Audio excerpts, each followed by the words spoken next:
Ukraine-Russia conflict is the most unraveling and defining event of the 21st century. It exposed the strengths and weaknesses and the pathological motives of all involved. Arch rivals USA and Russia both are trying to assert their stature at the cost of Ukraine. Europe, however, seems to be suffering from tepidity due to the inter-European and Euro-American conflict of interests. On one side, Europe and the USA want to contain the influence of Russia but are hampered, on the other, by their dependence on it for energy supplies. Europe imports around 40% of its energy requirements, oil and gas, from Russia, whereas the USA imports about 7%. Recently reduced to 3%. There is a long history of the clash of ideologies, deceit, trickery, and hypocrisy between these rivals. After the Second World War, now it is a new episode being played out, hopefully, to a conclusive end. Greater than West, a trembling hive of hypocrisy. Let us, therefore, see how the politicians and ideologists have led us all to the current highly volatile situation. Unprovoked invasion of Ukraine by Russia? It is an accusatorial word deliberately being echoed across the media ecosystem to obscure a long history of provocative behavior of the United States concerning the Ukrainian situation. It, therefore, becomes imperative to understand how we got here and what degree of responsibility the USA and Europe bear for the current Russian/Ukraine conflict. Ignored, advice of the experts. In 1997, dozens of foreign policy veterans, including former Defense Secretary Robert McNamara and former CIA Director Stansfield Turner, sent a joint letter to then-President Bill Clinton calling the current US-led effort to expand NATO a policy error of historic proportions. They predicted NATO's expansion, widely opposed across the entire political spectrum, will harm Russian reforms and cooperation drive towards the West. It will also make Russians question the complete post-Cold War settlement. New York Times columnist Thomas Friedman in 1998 asked famed diplomat and architect of the USA Cold War strategy of containment George Kennan about NATO expansion. Kennan's response was, "I think it is the beginning of a new Cold War. I think the Russians will eventually react quite negatively. So, this will affect their policies. I think it is a tragic mistake. Upon getting a severe reaction from Russia, NATO will say, 'See, we always told you how Russians are.'" Despite these warnings, Poland, Hungary, and the Czech Republic were added to NATO in 1999, with Bulgaria, Estonia, Latvia, Lithuania, Romania, Slovakia, and Slovenia following in 2004. American planners were warned again in 2008 by USA Ambassador to Moscow William Burns, now director of the CIA under Joe Biden. Ukraine and Georgia's NATO aspirations not only touch a raw nerve in Russia, but they also engender legitimate concerns about the overall stability in the region. Not only that, Russia perceives encirclement as a tool to undermine Russia's influence in the area. Russia also foresees unpredictable and uncontrollable consequences, which would seriously affect Russian security interests. Experts tell us that Russia is particularly worried that the strong divisions in Ukraine over NATO membership, with much of the ethnic Russian community against membership, could lead to an enormous split, resulting in violence or, at worst, in civil war. In that eventuality, Russia would have to decide whether to intervene or stay put. A situation Russia does not want to face. Though European countries differ on the question of whether or not Ukraine should join NATO, many in the pro-joining camp have been adamant about the alliance maintaining an open-door policy. America has also pushed Russia to accept the alliance's open-door policy. Ukraine, even without being admitted to NATO, has become its de facto member. The Ukrainian troop control system got integrated with the NATO system. It means that NATO headquarters can issue direct commands to the Ukrainian armed forces, even to their separate units and squads.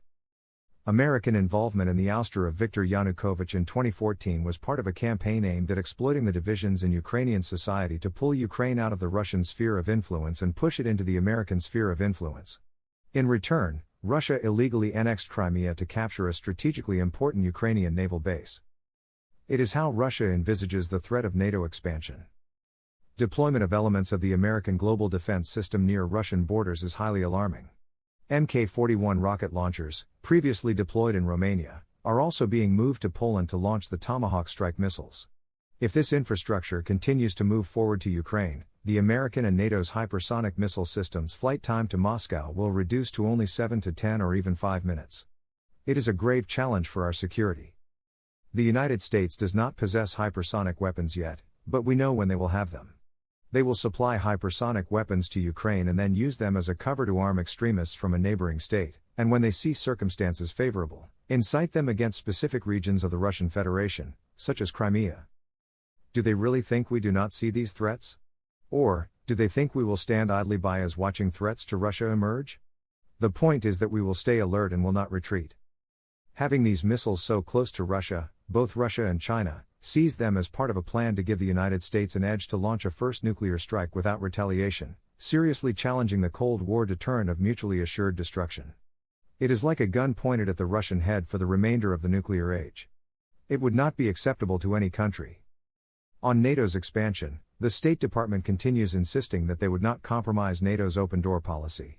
In other words, it asserts the right to expand NATO, ignoring the Russian red line. Instead of addressing Russian concerns about Ukraine joining NATO, the USA chose to pour weapons worth hundreds of millions of dollars into Ukraine, exacerbating Russian grievances. Ukrainian President Volodymyr Zelensky, at the height of the tension, also did not help the situation by suggesting that Ukraine might begin a nuclear weapons program. On the contrary, it is how America builds a strategic case for risking the war. The Wall Street Journal on December 22, 2021 published an op-ed penned by John Denny, a researcher at Atlantic Council, a think tank organization funded by the USA, sort of brain trust of NATO. Denny argued, the West should refuse to negotiate with Russia because either potential outcome would enhance the American interests. If Putin backed down without a deal, it would be a great embarrassment, for he would lose face and stature domestically and on the world stage. Should Putin go to war instead, would also be good for America, the journal op-ed argued. Firstly, it would give NATO more legitimacy and justification for forging, across Europe, an even stronger anti-Russian consensus alliance. Secondly, a heavier attack would trigger another round of more debilitating sanctions, weakening the Russian economy and its ability to compete with America for global influence. Thirdly, an invasion is likely to spawn a guerrilla war that would sap the strength and morale of the Russian military while undercutting Putin's popularity domestically and reducing Russian soft power globally. In short, we have part of the NATO brain trust advocating risking Ukrainian civilians as pawns in the American quest to strengthen its position around the world. Likewise, published in Need on February 3, 2022, by Ivan Krostov of Vienna's Institute of Human Sciences, suggested that a Russian invasion of Ukraine would not be the worst outcome. A Russian incursion into Ukraine could, in a perverse way, save the current European order. NATO would have no choice but to respond assertively, slapping stiff sanctions and acting in complete unity. By hardening the dispute, Mr. Putin could cohere his opponents. The administration seems confident that the Russian invasion will yield the incentives these op-eds predicted. I, the author, however, am highly skeptical and expecting quite the opposite. NATO's existence after the fall of the communist USSR had become redundant. France and Germany, therefore, emerged as the two most tepid countries towards the Russia-Ukraine conflict. Aurel Braun, a professor of international relations at the University of Toronto's Munk School of Global Affairs, said, the pipeline's kibosh was far more symbolic than substantive. Germany will still import nearly 50% of its natural gas from Russia to keep the lights on in homes from Bavaria to Brandenburg. Much of that energy will come from Nord Stream 1, the other Russian-owned pipeline that has supplied the Germans with gas for the past 11 years. Energy prices have begun to rise and shall continue until supplies return to their previous level. Germany has temporarily halted the certification of Nord Stream 2 but would not be able to hold it off for long. Absolutely not. Not 1 inch. NATO's expansion. In a conversation between then U.S. Secretary of State James Baker and Soviet leader Mikhail Gorbachev in 1990. Baker floats this idea of letting Germany reunify in exchange for NATO moving not 1 inch eastward. Gorbachev is like, okay, I will think about it. The issue of expanding NATO into Central and Eastern European states was not on the agenda since these were Warsaw Pact states and had substantial Soviet military presence on their soil. So, James Baker then consults with Washington. President George H.W. Bush there is like, absolutely not. The State Department was of the view that NATO expansion was not on the agenda because it was not in the interest of the USA to organize an anti-Soviet coalition that extended to the Soviet borders, not least because it might reverse the positive trends in the Soviet Union. See Document 26, the Bush administration took the latter view. And that is what the Soviets heard, and so, the Americans drop it. It never shows up on the bargaining table. The Soviets eventually signed a treaty with the USA. It does not have anything to say about NATO expanding beyond Germany. Often quoted statement. Mikhail Gorbachev did not even contemplate seeking a provision that would bar any other Warsaw Pact countries from eventually pursuing membership in NATO. And that, NATO expansion was neither discussed nor brought up in those years. I say this with full responsibility. This was challenged by Svetlana Savronskaya and Tom Blanton in December 2017, after they looked in the declassified record. They commented, "The discussions of NATO in the context of German unification negotiations of 1990 were not at all narrowly limited to the status of East German territory, and that the subsequent Soviet and Russian complaints about being misled about NATO expansion were present in written contemporaneous mumcons and telcons at the highest levels." Moreover, in a 2014 interview, Mikhail Gorbachev stated that the decision to expand NATO into the East was a violation of the spirit of the statements and assurances made to us in 1990. Putin, still to this day, is saying, "Look, there was this other offer on the table." The best friend of President Bush, James Baker, looked Mikhail Gorbachev in the eye and said NATO will not move 1 inch eastward. And that is, sort of, factually accurate in a narrow sense. After the Soviet Union collapsed, NATO expanded eastward, eventually taking in some of the Warsaw Pact, Soviet equivalent of NATO, nations of the Communist bloc. The Baltic republics of Lithuania, Latvia, and Estonia, once parts of the Soviet Union, joined NATO, as did Poland, Romania, and others. As a result, NATO moved hundreds of miles closer to Moscow, directly bordering Russia. And in 2008, it stated that it planned, someday, to enroll Ukraine, though it seems a far-off prospect. NATO has violated its commitment not to expand eastward on 14 occasions by making most East European countries, except for Belarus and Ukraine, its members, for a financially weak Russia was unable to stop this march. The USA exploiting its unipolarity, misusing NATO's military umbrella, its ability to either smother its allies or turn them pliant by extending material benefits, has been wreaking havoc around the globe for decades. Meddling in Ukraine's politics by the Obama administration was breathtaking. Russian intelligence intercepted and leaked to the international media a Nuland telephone call in which she and U.S. Ambassador to Ukraine Jeffrey Pyatt discussed in detail their preferences for specific personnel in a post-Yanukovych government. Cato Institute, August 6, 2017, commentary. The Russian president calls NATO's expansion menacing, and the prospect of Ukraine joining it a potential threat to his country. As Russia has become stronger militarily and assertive in its behavior, his complaints about NATO have also become more strident. He has repeatedly invoked the specter of American ballistic missiles and combat forces in Ukraine, though American, Ukrainian, and NATO officials insist there are none. As mentioned earlier, Ukrainian aspiration, disregarding the Russian national security concern, to join NATO renders Russian umbrage quite understandable since Russia is one of the signatories, alongside the United Kingdom and the USA, to Budapest Memorandum 1994, guaranteeing the security of Ukraine. A logical analysis. West is making lots of noise about the Russian invasion of Ukraine, but no one is talking about the overthrow of the elected government of Viktor Yanukovych in 2014 by America. No one is talking about the invasion of Afghanistan, Iraq, Syria, and Libya either. West uses the camouflages of national security and spreading democracy and enjoys impunity for its barbarity. Is this not blatant hypocrisy on the part of the West? Greater than cherished democracy. Sanctions will, of course, have their effects on the Russian economy but not as much as on the Iranian or North Korean economies. The reason is that the economy of Russia is a mixed economy, with enormous natural resources like copper, aluminum, coal, wheat, and of course, oil and natural gas. It is the 5th largest economy in Europe, by nominal GDP 11th of the world, and the 6th largest by PPP. It has amassed large foreign currency/asset reserves of $638 billion. Russia has undertaken a substantial sanction proofing after 2014. Discussed below, there are multiple loopholes intentionally left unplugged to prevent their backfiring and hurting Western economies. I do not think that our sanctions threats are all that credible because of our track record, said Mr. Fishman, the former sanctions official. As for such severe measures against a globally integrated economy as large as Russian would be virtually unprecedented. Wider shocks could also damage Western countries, already busy coping with economic stress. Europe has extensive trade ties with Russia, thus stands to lose far more than the United States from sanctions. Russian oil and gas supplies will continue to a certain extent and, I suspect, will be boosted in the future due to increased demands in winter. Resultant Western price inflation and energy inflation may also necessitate either the lifting or softening of the sanctions regime. It is why the SWIFT services ban has not been against all the Russian institutions. Moreover, there are a few alternate funds transfer systems already in place.